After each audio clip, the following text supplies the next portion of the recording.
ആനവാരിയിലെ അദൃശ്യനായ വേട്ടക്കാരൻ. 1996 കടുത്ത വേനൽക്കാലം. പശ്ചിമഘട്ടത്തിലെ ആനവവാരി കാടുകൾ കരിഞ്ഞുണങ്ങി നിൽക്കുന്ന സമയം. അന്ന് ഞാൻ അവിടെ എത്തിയത് ഒരു വേട്ടക്കാരനായല്ല, മറിച്ച് ഭയന്നു വിറച്ച ഒരു ഗ്രാമത്തിൻ്റെ അവസാനത്തെ പ്രതീക്ഷയായാണ്. കഴിഞ്ഞ 3 ആഴ്ചയായി ആനവാരിയിലെ ആദിവാസി ഊരുകളിൽ രാത്രിയായാൽ ആരും പുറത്തിറങ്ങാറില്ല. വളർത്തുമൃഗങ്ങളെ മാത്രമല്ല, 2 മനുഷ്യരെയും ഇരുളിൽ പതിയിരുന്ന ഏതോ ഒരു വന്യമൃഗം വലിച്ചെറിച്ചു കൊണ്ടുപോയിരുന്നു. അതൊരു കടുവയാണോ അതോ പുള്ളിപ്പുലിയാണോ എന്ന് ആർക്കും ഉറപ്പില്ലായിരുന്നു. കാടിൻ്റെ അതിർത്തിയിലുള്ള ഫോറസ്റ്റ് ബംഗ്ലാവിൽ ഞാൻ എത്തുമ്പോൾ അന്തരീക്ഷത്തിൽ വല്ലാത്തൊരു നിശബ്ദത ഉണ്ടായിരുന്നു. സാധാരണ കേൾക്കാറുള്ള ചീവീടുകളുടെ ശബ്ദം പോലുമില്ല.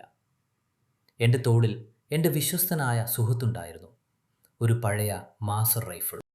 പിറ്റേന്ന് അതിരാവിലെ തന്നെ ഞാൻ കാട്ടിലേക്ക് കയറി. കൂട്ടിന് വഴി കാണിച്ചു തരാൻ മാടൻ എന്നൊരു തദ്ദേശീയനായ ഗ്രാമവാസിയുമുണ്ടായിരുന്നു. ഉണങ്ങിയ ഇലകളിൽ ചവിട്ടാതെ, ഒച്ചയുണ്ടാക്കാതെ ഞങ്ങൾ മുന്നോട്ട് നടന്നു. പെട്ടെന്ന് കാടിൻ്റെ ശാന്തതയെ കീറി മുറിച്ചുകൊണ്ട് ഒരു ശബ്ദം മുഴങ്ങി. ഒരു മ്ലാവാണ്.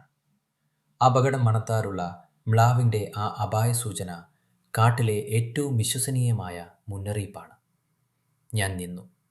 മാറും ഭയത്തോടെ എൻ്റെ മുഖത്തേക്ക് നോക്കി. ഞാൻ നിലത്തേക്ക് കുനിഞ്ഞു. അവിടെ നനഞ്ഞ മണ്ണിൽ ആ ഭീകരൻ്റെ കാൽപ്പാടുകൾ വ്യക്തമായി പതിഞ്ഞിട്ടുണ്ടായിരുന്നു. വലിപ്പമേറിയ ആ കാൽപ്പാടുകൾ ഒരു വലിയ ആൺകടുവയുടേതായിരുന്നു.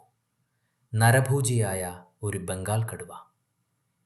ആ കാൽപ്പാടുകൾക്ക് മുകളിലെ മണ്ണ് അപ്പോഴും ഇടിഞ്ഞു വീഴുന്നുണ്ടായിരുന്നു. അതിനർത്ഥം അവൻ തൊട്ടടുത്തുണ്ട്. ഞങ്ങളെയും നിരീക്ഷിച്ച് ഈ കാടിൻ്റെ ഏതോ ഒരു കോണിൽ അവൻ പതിയിരിപ്പുണ്ട്. സൂര്യൻ പതുക്കെ അസ്തമിക്കാൻ തുടങ്ങി. കാട് ഇരുളിലേക്ക് വഴുതി വീണു. ഒരു വലിയ കാട്ടുമാവിൻ്റെ മുകളിൽ ഞാനൊരു പറൻ കെട്ടി അതിൽ ഇരിപ്പുറപ്പിച്ചു. താഴെ കടുവ പാതി ഭക്ഷിച്ചു പേഷിച്ച ഒരു കാട്ടുപോത്തിൻ്റെ ജഡമുണ്ട്. അവൻ തീർച്ചയായും ബാക്കി കഴിക്കാൻ തിരിച്ചു വരും. രാത്രിയായി. കനത്ത ഇരുട്ട്. എൻ്റെ ശ്വാസകോശമിടിപ്പ് എനിക്ക് തന്നെ കേൾക്കാമായിരുന്നു. കാട്ടിലെ രാത്രികൾക്ക് ജീവനുണ്ട്.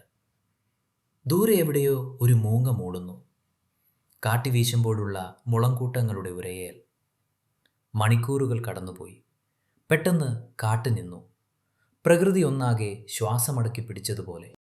താഴെ ഉണങ്ങിയ ഇലകളിൽ എന്തോ ഒന്ന് മൃദുവായി ചവിട്ടുന്ന ശബ്ദം. വളരെ പതുക്കെ, ഒരു പൂച്ചയെപ്പോലെ.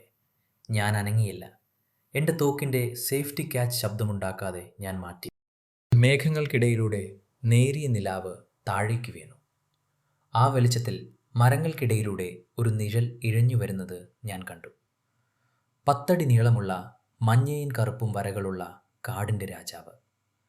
അവൻ ഇരയുടെ അടുത്തേക്ക് നടന്നു. എന്നിട്ട് പെട്ടെന്ന് മുകളിലേക്ക് എൻ്റെ നേരെ നോക്കി. ആ കണ്ണുകൾ ഇരുട്ടിൽ തിളങ്ങുന്ന 2 തീപ്പന്തങ്ങൾ പോലെ. അവന് എൻ്റെ സാന്നിധ്യം മനസ്സിലായി കഴിഞ്ഞിരുന്നു. അവൻ പതിയെ മുരണ്ടു.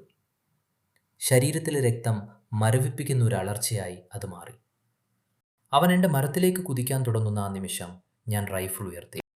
ലക്ഷ്യമുറപ്പിച്ചു. കാഞ്ചി വലിച്ചു. ബാം! നിശബ്ദതയെ പിളർന്നുകൊണ്ട് ആ വെടിയുച്ച കാടാകെ മുഴകി. വെടിമരുന്നിൻ്റെ രൂക്ഷഗന്ധം വായുവിൽ പടർന്നു. താഴെ വലിയൊരു വീഴ്ചയുടെ ശബ്ദം കേട്ടു. പിന്നെ കുറച്ചു നേരത്തേക്ക് ഉണങ്ങിയ ഇലകൾ നിരിയുന്ന ശബ്ദം. പിന്നീട് പൂർണ്ണമായ നിശബ്ദത. രാത്രി മുഴുവൻ ഞാൻ ആ മരത്തിന് മുകളിൽ തന്നെ കഴിച്ചുകൂട്ടി. പുലർച്ചെ ആദ്യത്തെ സൂര്യകിരണങ്ങൾ കാട്ടിലേക്ക് ഇറങ്ങി വന്നപ്പോഴാണ് ഞാൻ താഴേക്ക് ഇറങ്ങിയത്. അവിടെ മഞ്ഞു വീണു വിറക്കുന്ന പുല്ലുകൾക്കിടയിൽ ആ മഹാമൃഗം ജീവനറ്റ് കിടപ്പുണ്ടായിരുന്നു. അവൻ്റെ ശരീരത്തിലേക്ക് നോക്കിയപ്പോൾ എനിക്ക് തോന്നിയത് വിജയത്തിലെ സന്തോഷമായിരുന്നില്ല, മറിച്ച് വല്ലാത്തൊരു സങ്കടമായിരുന്നു. ഒരു കാലത്ത് ഈ കാടിൻ്റെ സ്വതന്ത്രനായ ഭരണാധികാരിയായിരുന്നു അവൻ. മനുഷ്യർ അവൻ്റെ കാട് വെട്ടിത്തെറിച്ചപ്പോൾ, ഇരകൾ കുറഞ്ഞപ്പോൾ വിശപ്പ് മാറ്റാൻ അവൻ ഗ്രാമത്തിലേക്കിറങ്ങി. അവനെ കൊന്നത് എൻ്റെ തോക്കല്ല, ചുരുങ്ങി വരുന്ന ഈ കാടുകളും മനുഷ്യൻ്റെ അത്യാഗ്രഹങ്ങളുമാണ്. ഗ്രാമത്തിലേക്ക് മടങ്ങുമ്പോൾ ആനവാരിയിലെ കാടുകൾ വീണ്ടും ശാന്തമായിരുന്നു. പക്ഷേ എനിക്ക് ആ തിളങ്ങുന്ന കണ്ണുകൾ അപ്പോഴും ഒരു ചോദ്യമായി അവശേഷിച്ചിരുന്നു.